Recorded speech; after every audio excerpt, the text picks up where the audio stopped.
მოგესალმები ჭეშმარიტ საზოგადოებას. თქვენ უყურებთ რა ეს? ვიდეოში ვისაუბრებთ ერთ-ერთ ინტერაქტიული სასწავლო მეთოდის, ვიცი, მინდა ვიცოდე, ვისწავლეს შესახებ. იგი გამოიყენება საგაკვეთილო პროცესში, რომელიმე თემის, საკითხის დამუშავებისას. ის ეხმარება მოსწავლეს მასალის გამძლიანებასა და წინარეცოდნის გააქტიურებაში, გვიჩვენებს რა ისწავლა და რა ახსოვს მას, ანუ მოსწავლეს საგაკვეთილო თემის შესახებ.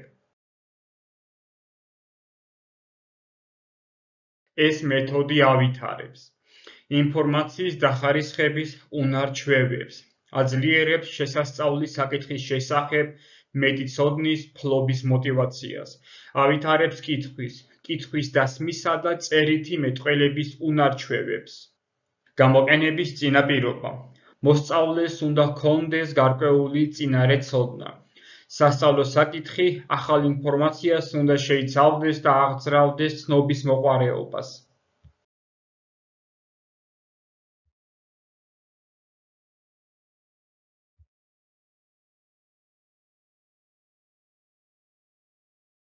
რაც შეეხება ეტაპებს. პირველი ეტაპი.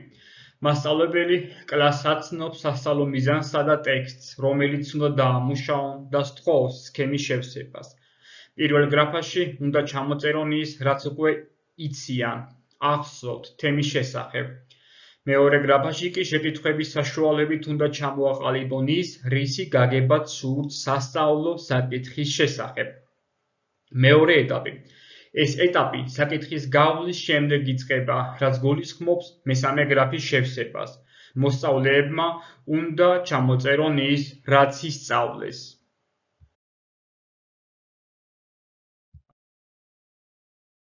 ეს გახლავთ სქემა, რომელიც უნდა შეისწავლოს მოსწავლეთა მიერ.